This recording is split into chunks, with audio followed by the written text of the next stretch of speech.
ভাই, আজকে জুম্মার দিন, পবিত্র দিন। পবিত্র দিনে মিথ্যে কথা বলতে হয় না। অন্য সময় বলতে হয় না, বিশেষ জীবন মৃত্যু প্রশ্ন হয়তো কিছুটা বলা যায় মিথ্যে কথা।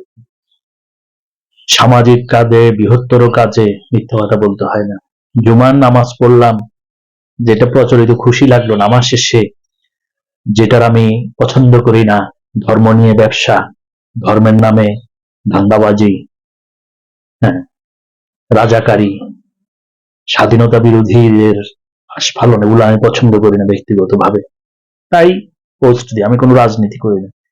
জুমার পরে সবচেয়ে মজার, প্রাণটা ভরে গেল, দেখলাম সে ধর্ম ব্যবসায়ীদের দল 5-6 জন পোস্টার নিয়ে দাঁড়ায় আছে, পোস্টার দিচ্ছে, কেউ নিচ্ছে না, সবাই হেঁটে চলে যাচ্ছে, 2-1 জন নিলেও ফেলে দিচ্ছে। আবার হয়তো ভুলে যখনই ছবি দেখছে বা এটা দেখছে যে কি মালটা কেডা, তাড়াতাড়ি ফেলে দিচ্ছে, ওদের সামনে ফেলে দিচ্ছে, তারপর দিচ্ছে।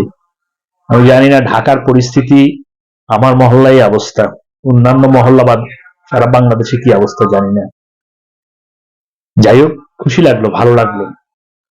ওরা ভালো, ওরা আমাদের ভাই, ওরাই আমাদের আত্মীয়, আমাদের সমাজের লোক, কিন্তু রাজনীতিতে ওদেরকে দেয়া যাবে না, কারণ আমাদের দেশের জন্মে ওরা বিরোধিতা করেছে। সবাই ভালো থাকবেন, খুশির সংবাদটা শেয়ার করে দেন।